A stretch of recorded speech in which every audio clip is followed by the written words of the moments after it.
أعوذ بالله من الشيطان الرجيم. بسم الله الرحمن الرحيم. إن الحمد لله نحمده ونستعينه ونستغفره ونعوذ بالله من شرور أنفسنا وسيئات أعمالنا. من يهده الله فلا مضل له ومن يضلل فلا هادي له، وأشهد أن لا إله إلا الله وحده لا شريك له، وأشهد أن محمدا عبده ورسوله صلى الله عليه وآله وسلم تسليما كثيرا. أما بعد، د سرور کائنات صلی الله علیه و آله وسلم ژوند. محترم ورونو، زموږ قصه دې ځای ته رارسېدلې وه. نو یې د طائف د سفر فیصله وکړه چې هلته به د الله عز وجل و دین ته خلق را دعوت کم. د بعثت په 10 کال او د شوال په میاشت کې چې د 619 میلادي کال د می آخري او د جون اولې ورځې وې، رسول الله صلی الله علیه و آله وسلم و طائف ته پیاده او پر پښو رهي سو. طائف د مکې مکرمې څخه 80 میله لرې دی. په دې سفر کې د رسول الله صلی الله علیه و آله وسلم آزاد سوی مریی زید ابن حارثه رضی الله تعالی عنه چې په عربي کې مولا ورته وایي ملګری و. په لار کې چې به پر هره قبیله ورغله هغه به و اسلام ته دعوت کړه، خو یوې قبیلې هم دا د دعوت نه کوي قبول. کم وخت چې و طائف ته ورسېدی، هلته د طائف په شروع کې د طائف د مشرانو څخه 3 نفره ناست وه چې نومونه یې عبد یالیل، مسعود او حبیب دي. 3 سره ورونه او د عمرو ابن عمیر الثقفي زامن وه. رسول الله صلی الله علیه و آله وسلم اجازه وغوښته چې خبرې ورسره وکړي. هغو ولیده چې د مکې مکرمې د اشرافو څخه او د عبدالمطلب د اولادې څخه دی. ښه راغله یې ورته ووایه. رسول الله صلی الله علیه و آله وسلم ورسره کښېنستی، د دین او اسلام خبرې یې ورته شروع کړې. قرآن مجید یې ورته تلاوت کوي، خو په آخر کې یو د هغو درو څخه ولاړ سو. ویل والله د کعبې پوښونه به څیرې کم، خو پر تا به ایمان را نه وړم. د کفارو په عقیده د کعبې شریفې د پوښو څیرل او غورځول ډېره لو ګناه وه. نو ویل دغه لو ګناه به وکم، خو پر تا به ایمان را نه وړم. او هغه بل وویل الله جل جلاله بې له تا څخه بل څوک نه کوي پیدا چې راویلېږي. او 3 نفر وویل زه هېڅکله خبرې نه در سره کوم، ولې که ته رسول یې لکه څرنګه چې ته وایې، نو ته ډېر خطرناکه یې، باید ستا جواب در نه کم. او که ته پر الله جل جلاله درواغ وایې، نو ته د دې لایق نه یې چې خبرې در سره وکم. رسول الله صلی الله علیه و آله وسلم وویل چې تاسې اسلام نه کوي قبول، نو دغه حال در سره وساتئ، پرېږدئ چې زه د بل چا سره خبرې وکم. هغو وویل یا والله نه دې پرېږدو چې د بل چا سره هم خبرې وکړې، نه راضي دي چې دوی خبرې واوري، او نه غواړي چې رسول الله صلی الله علیه و آله وسلم د بل چا سره خبرې وکړي. نو دغه 3 نفره تر رسول الله صلی الله علیه و آله وسلم د مخه د طائف و داخل ته ولاړه.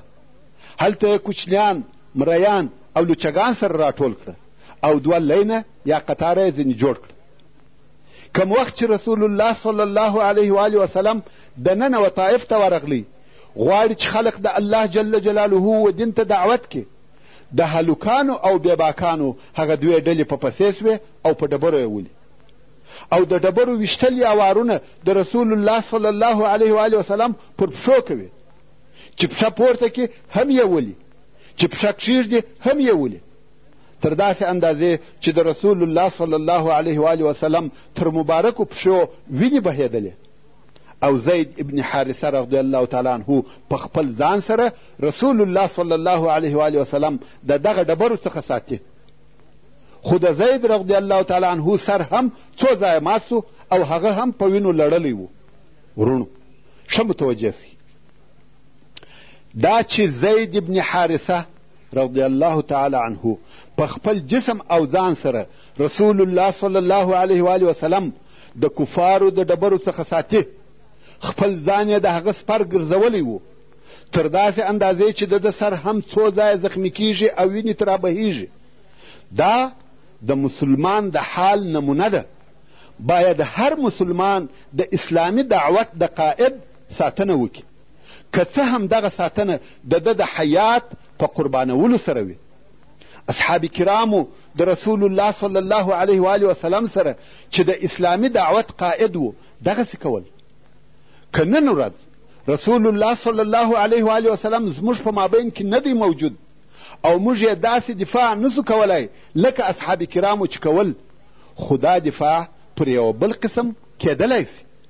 هغه دا چې موږ د اسلامي دعوت په لار کې عذابونه او تکالیف پر ځان درانه ونه بولو. موږ هم باید پر خپلو ځانو د دعوت په لار کې یو څه آزارونه او تکلیفونه قبول کو، نو به مو په دې ډول د رسول الله صلی الله علیه و آله وسلم سره د آزارو په قبلولو کې حصه اخیستې وي. نو دا لازمه او ضروري ده چې هر چیرې او په هر وخت او زمان کې باید د اسلامي دعوت دپاره قیادتونه او مشران موجود وي چې په دعوت کې د رسول الله صلی الله علیه و آله وسلم خلافت وکړي.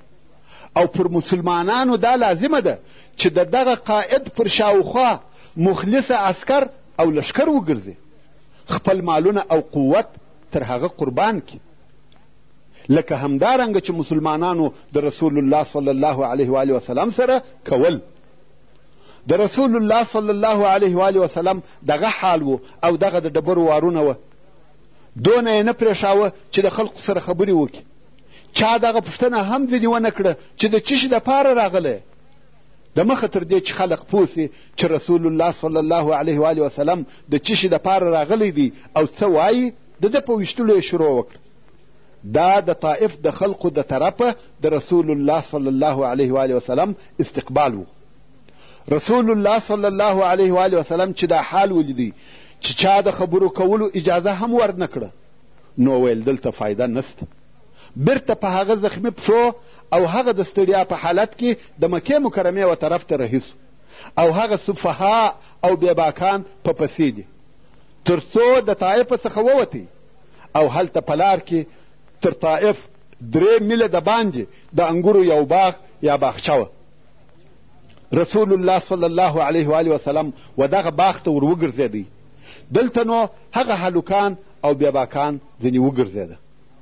رسول الله صلی الله علیه و آله وسلم د انګورو د یوه تاک وسایې ته کښېنستی او دیواله ته یې تکیه وکړه.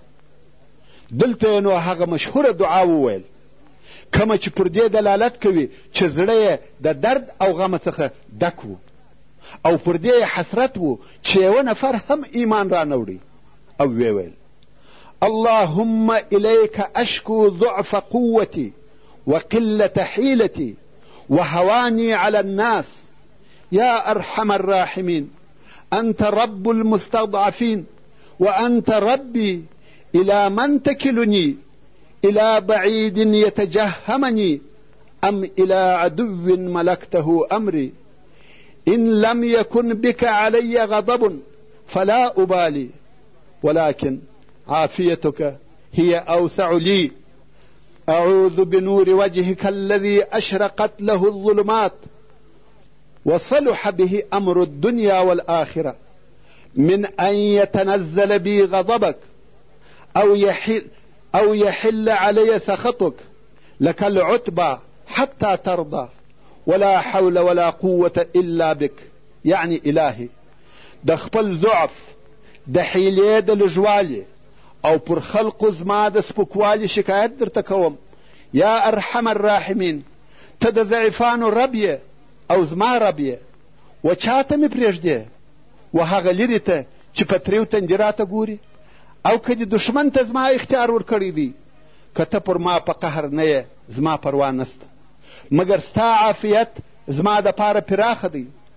ستا د مخ په هغه نور سره پناه غواړم چې تاریکۍ پر روښانه کیږي، د دنیا او آخرت کارونه په اصلاح کیږي. پر ما ستا غضب مه نازلوې، ستا قهر ما ته مه راولې. الهي تر هغو زارۍ درته کوم چې راضي کیږې، او بې له تا څخه ما لره نه حول سته نه قوت. دعا کوي او دعا داسې دعا چې د زړه سوز پکښې و. رسول الله صلی الله علیه و وسلم خفه و چې اسلام ولې دغه د ضعف په حالت کې پاته دی. 10 کاله د دعوت تیر سوي دي، بیا هم اسلام ضعیفه دی. په طایف کې هم د خبره چا وانه اورېده. دا باغ چې د ربیعه د زامنو و چې عتبه او شیبه نومېده، چې دوی هم د قریشو د سردارانو څخه وه او دوی هم په دغه وخت کې د هلته په باغ کې موجود وه. عتبه او شیبه ولیده چې د رسول الله صلی الله علیه و وسلم تر پښو وینې بهیږي، ستړی او ستومانه دی. زړه یې پر وسوځل سو. بیا هم د دوی قوم و، ویل وږي به هم وي. دوی یو مری درلودی چې په دین نصراني او نوم یې عداس و. هغه خپل نصراني مری راوغوښتی، ویل یا عداس دغه انګور و محمد ته وروړه. عداس انګور راواخیسته او رسول الله صلی الله علیه و وسلم ته یې راوړه. عتبه او شیبه د لرې ورته ګوري.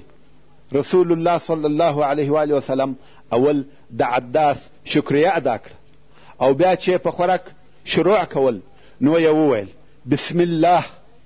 د خوړلو د شروع په وخت کې بسم الله ویل د عربو عادت نو. عداس په تعجب کې سو او رسول الله صلی الله علیه و وسلم ته وویل دغه خبره چې ستا څخه مې واورېده د دې ملک خلق دا جمله نه وایي. رسول الله صلی الله علیه و وسلم پوه سو چې دا سړی په زړه کې یو څه لري. نو یې پوښتنه ځینې وکړه چې نوم دې څه شي دی؟ مرئي ویل عداس. ویل د کم ځای او دین دې څه شي دی؟ مرئي ویل زه نصراني او د نینوا د اهله څخه یم. نینوا د عراق د موصل په ښار کې د یوه کلي نوم دی. رسول الله صلی الله علیه و وسلم وفرمایل د هغه صالح سړي یونس ابن متا د وطن یې؟ عداس نور هم په تعجب کې سو، ځکه عرب نینوا نه پیژني او دا سړی نینوا خو پیژني او تاریخ یې هم ور معلوم دی، حتی یونس علیه السلام هم پیژني. نو یې رسول الله صلی الله علیه و وسلم ته ویل ته څوک یې چې یونس ابن متا هم پیژني؟ رسول الله صلی الله علیه و وسلم وویل هغه زما ورور دی، هغه نبي و او زه هم نبي یم. عداس پوه سو چې د یوه عادي او معمولي سړي سره خبرې نه کوي. عداس ور ولاړ سو، د رسول الله صلی الله علیه و وسلم سر، لاسونه او پښې ورموچوي. ورونو دلته وایي وشي ته متوجه سي، دا الهي تسلا ده چې الله عز وجل یو خپل رسول الله صلی الله علیه و وسلم ته ورکوي. دا هغه پښې نه دي چې د طایف خلقو په ډبرو ویشتلې او اوس هغه پښې یو بل انسان موچوي. عتبه او شیبه د لرې ورته ګوري. یوه هغه بل ته وویل موږ خواړه ور ولېږه او د مو مریی را خراب کړي. عداس چې بیرته و دوی ته راغلی، دوی ورته ویل ویحک څه درته پېښه سوه چې لاس او پښې دې ورموچول؟ عداس ویل یا سیدي په مځکه کې تر دغه سړي بهتر څوک نسته. په داسې شي خبر کړم چې بې له نبي بل څوک نه دی په خبر. عتبه او شیبه و عداس ته وویل محمد او د هغه خبرې پرېږده، والله ستا دین د محمد تر دین ښه او بهتر دی. دوی غوښته چې عداس هم د اسلام څخه لرې کړي. خیر، رسول الله صلی الله علیه و وسلم په مات او غمجن زړه د دغه باغ څخه د مکې مکرمې پر طرف رهي سو. کم وخت چې و قرن المنازل ته ورسېدی. قرن المنازل د یو ځای نوم دی. الله جل جلاله جبریل علیه السلام ورته راولېږي چې هغه پر غرو مقرره ملکه هم ورسره ملګرې وه او د رسول الله صلی الله علیه و وسلم څخه امر او اجازه غوښته چې پر اهل مکه 2 غرونه سره راجفت کم او په مابین کې د مکې مکرمې خلق چختان کی.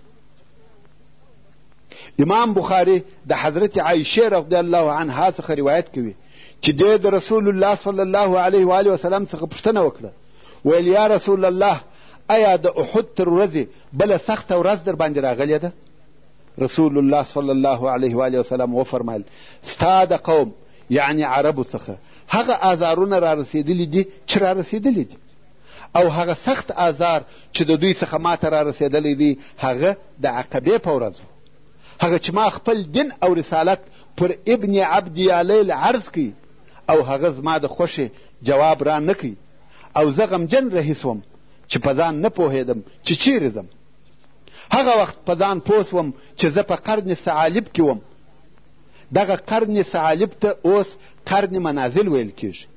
رسول الله صلی الله علیه و آله وسلم فرمایي چې سر مې راپورته کوي یوه اوریځ وه چې سایه یې راباندې کړې وه.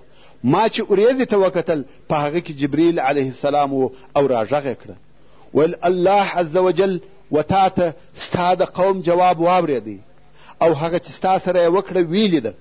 اوس الله عز وجل هغه پر غرو مقرره ملائکه تا ته رالیږلې ده چې څرنګه ستا د دوی په باره کې خوښه وي هغسې امر پر وکړه. او بیا نو هغه پر غرو مقرره ملائکې راږغ کړه. اول یې سلام راته ووایه او بیا یې راته وویل یا محمد صلی الله علیه و آله وسلم زه دغه یم څرنګه چې ستا خوښه وي امر کوه. که دې خوښه وي چې پر اهل مکه دوه غرونه جفت به کم. د دوو غرو څخه مقصد یو د ابي قبیس غر و او بل د هغه پر برابري غر دی چې قعیقعان ورته ویل کیږي او مکه مکرمه د دغه دوو غرو په مابین کې پرته ده. نو ملک وویل که ستا خوښه وي د مکې خلق به ټوله د دغه دوو غرو په مابین کې کښېکاږم چښتان به کم. رسول الله صلی الله علیه و آله وسلم وفرمایل بلکې امید لرم چې الله عز وجل د دوی د نسل څخه داسې څوک راوباسي چې د یوه الله عز وجل عبادت کوي او هیڅ شریک نه ورته نیسي. د رسول الله صلی الله علیه و آله وسلم په دغه جواب کې د ده لوړ شخصیت ځلیږي چې پر خپل امت یې څونه رحمت او شفقت درلودی. محمد رسول الله صلی الله علیه و آله وسلم رؤوف او رحیم پر خپل امت څونه مهربانه و. نه غوښته چې امت یې په الهي عذاب سره هلاک سي. د رسول الله صلی الله علیه و آله وسلم زړه په دغه الهي نصرت سره چې لوړ د آسمانو څخه ورته راغلی مطمئن سو او بیا نو د مکې مکرمې پر طرف رهي سو. وصلى الله تعالى على خير خلقه محمد وآله وأصحابه وأهل بيته أجمعين. والسلام عليكم ورحمة الله وبركاته.